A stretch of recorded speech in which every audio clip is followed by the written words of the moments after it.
Hey, what is up everyone? Welcome back to our YouTube channel. So for today's video, I'm going to teach you how to sync Fresha with Google Calendar.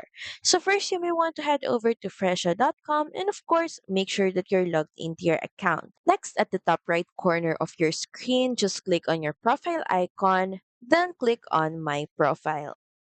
Next, in the left panel, just click on Workspaces, then choose the specific workspace in which you want to sync with Google Calendar. Then, just beside it, just click on the Manage button, then proceed by clicking on Sync a Calendar.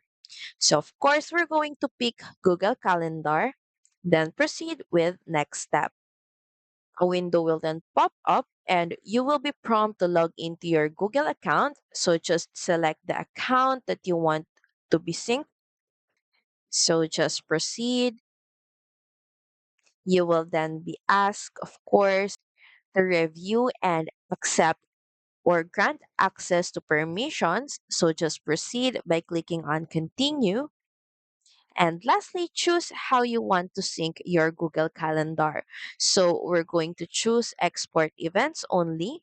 Then finalize everything by clicking on the complete button.